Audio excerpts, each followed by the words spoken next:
KM Mani UDFിലെ ഏറ്റവും കരുത്തനായ മുൻനിര നേതാക്കന്മാരിൽ ഒരാൾ. ഇന്നും കോൺഗ്രസ്സുകാർ ഹൃദയത്തോട് ചേർത്തുവെച്ച ആരാധിക്കുകയും സ്നേഹിക്കുകയും ചെയ്യുന്ന ഒരു മുഖം. KM മാണിയുടെ മരണത്തോടുകൂടി കോൺഗ്രസിൽ നിന്ന് കേരള കോൺഗ്രസ് മാണി വിഭാഗം പിളർന്നു പോകുന്നു. ഇടതുപക്ഷ പാളയത്തിലേക്ക് എത്തുന്നു. ഇടതുപക്ഷവുമായി വലിയ ബന്ധം പുലർത്തുന്നു. അങ്ങനെ കേരള കോൺഗ്രസ് എമ്മിന് ലോക്സഭാ തെരഞ്ഞെടുപ്പിൽ സീറ്റ് നൽകുന്നു. തോമസ് ചാഴിക്കാടനെ പൊതുവേദിയിൽ വെച്ച് നവകേരള സദസ്സിൽ ആക്ഷേപിച്ചെങ്കിൽ പോലും കേരള കോൺഗ്രസ് മാണി വിഭാഗത്തിൻ്റെ അധ്യക്ഷനായ ജോസ് കെ മാണി ഒരു അക്ഷരം പോലും മിണ്ടിയില്ല. അത്തരത്തിൽ അവിടം തൊട്ട് തുടങ്ങുകയാണ് കേരള കോൺഗ്രസ് മാണി വിഭാഗത്തിനുള്ളിലെ പടലപ്പിണക്കങ്ങൾ. പിന്നീട് പാർട്ടിയിൽ ഭിന്നാഭിപ്രായങ്ങൾ ചെറുതും വലുതുമായി ഉണ്ടാവുക തന്നെ ചെയ്തു. അപ്പോഴും കേരള കോൺഗ്രസ് മാണി വിഭാഗത്തിൻ്റെ അധ്യക്ഷനായ ജോസ് കെ മാണി പറഞ്ഞത്, ഞങ്ങൾ ഇടതുപക്ഷം വിട്ട് എങ്ങോട്ടുമില്ല, ഞങ്ങൾക്ക് ആശ്രയം നൽകിയ പാർട്ടിയാണ്, ഞങ്ങളെ ഇരുകയും നീട്ടി സ്വീകരിച്ച പാർട്ടിയാണ്, ആ പാർട്ടിയെ വിട്ട് കേരള കോൺഗ്രസ് മാണി വിഭാഗം എങ്ങോട്ടും പോകില്ല, അടിയുറച്ചിവിടെ തന്നെ നിൽക്കുമെന്ന് പറയുക തന്നെ ചെയ്തു. എന്നാൽ 2026 നിയമസഭാ തെരഞ്ഞെടുപ്പിൽ കോൺഗ്രസ് അധികാരത്തിലേക്ക് കയറുവാനുള്ള സാധ്യതകൾ ഏറെയാണ് എന്ന വാർത്തകൾ സജീവമായി നിൽക്കുന്ന സാഹചര്യത്തിലാണ് ഇപ്പോൾ പാലാ നഗരസഭയിൽ കേരള കോൺഗ്രസ് മാണി വിഭാഗത്തിനിടയിൽ വലിയ പൊട്ടിത്തെറികൾ ഉണ്ടായിട്ടുള്ളത്. അവിശ്വാസ പ്രമേയത്തിൽ കോൺഗ്രസിന്റെ പിൻബലത്തിലാണ് കേരള കോൺഗ്രസ് മാണി വിഭാഗക്കാർ പരസ്പരം ഏറ്റുമുട്ടുന്നത്. അത്തരത്തിലൊരു ഏറ്റുമുട്ടല്ല മറ്റൊരു ധ്വനി എന്തെന്നാൽ, ഇനി അങ്ങോട്ട് കേരള കോൺഗ്രസ് മാണി വിഭാഗത്തിന് നിലനിൽപ്പുണ്ടാകണമെങ്കിൽ അത് കോൺഗ്രസ് പക്ഷത്ത് നിന്നെങ്കിൽ മാത്രമേ ഉള്ളൂ എന്ന ഒരു ധാരണ കേരള കോൺഗ്രസ് മാണി വിഭാഗത്തിലെ ഒരു വിഭാഗം നേതാക്കന്മാർക്കും പ്രാദേശിക പ്രവർത്തകർക്കും ഉണ്ടായിട്ടുണ്ട് എന്ന ബോധ്യമാണ് ഉണ്ടാകേണ്ടത്. കേരള കോൺഗ്രസ് മാണി വിഭാഗത്തിൻ്റെ തറവാട് എന്ന് തന്നെ വിശേഷിപ്പിക്കുവാൻ കഴിയുന്ന, ഹൃദയമെന്ന് തന്നെ വിശേഷിപ്പിക്കുവാൻ കഴിയുന്ന പാലാ നഗരസഭയിലാണ് ഇപ്പോൾ കേരള കോൺഗ്രസ് മാണി വിഭാഗത്തിനുള്ളിൽ പടലപ്പിണക്കങ്ങളും തമ്മിലടിയും ഉണ്ടായിട്ടുള്ളത്.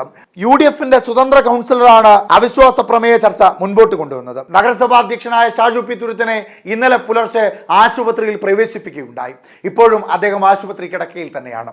അതായത് കേരള കോൺഗ്രസ് മാണി വിഭാഗത്തിലെ തന്നെ മറ്റൊരു പ്രധാനപ്പെട്ട നേതാവായ തോമസ് പീറ്ററിന് അവസാന 9 മാസം അധ്യക്ഷ സ്ഥാനത്ത് ഇരുത്താമെന്ന തരത്തിലേക്കുള്ളൊരു കരാർ ഉണ്ടായിരുന്നെങ്കിൽ പോലും അതിന് തയ്യാറായില്ല ഷാജു പി തുരുത്തൻ എന്നതാണ് ഇപ്പോൾ കേരള കോൺഗ്രസ് മാണി വിഭാഗത്തിനുള്ളിലെ ഏറ്റവും പ്രധാനപ്പെട്ട പ്രശ്നം.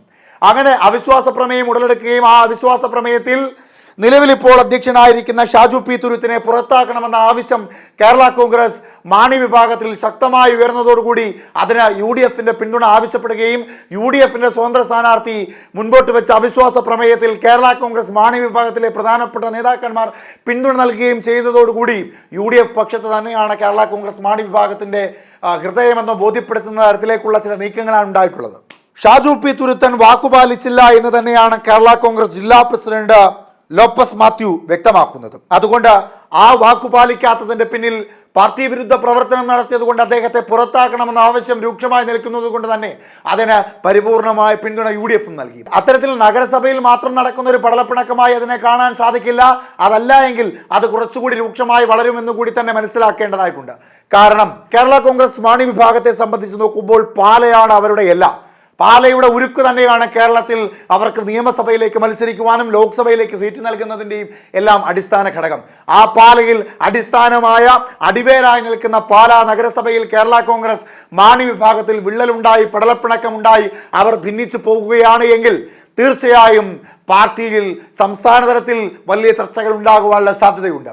അതായത് പാല പോലെ ഏറ്റവും നർമ്മപ്രധാനമായ ഒരു ഇടത്ത് UDFിന്റെ പിൻബലത്തോടുകൂടി കേരള കോൺഗ്രസ് മാണി വിഭാഗത്തിനുള്ളിൽ പടലപ്പിണക്കം ഉണ്ടാകുമ്പോൾ അല്ലെങ്കിൽ തമ്മിലടി ഉണ്ടാകുമ്പോൾ UDF പക്ഷത്താണ് തങ്ങൾക്ക് ഇനി ആശ്രയമെന്ന ബോധ്യം ഒരു വിഭാഗം കേരള കോൺഗ്രസ് മാണി വിഭാഗക്കാർക്ക് ഉണ്ടായി എന്ന ചില കണക്കുകൾ കൂടി അതിൽ നിന്ന് മനസ്സിലാക്കേണ്ടതായിട്ടുണ്ട്.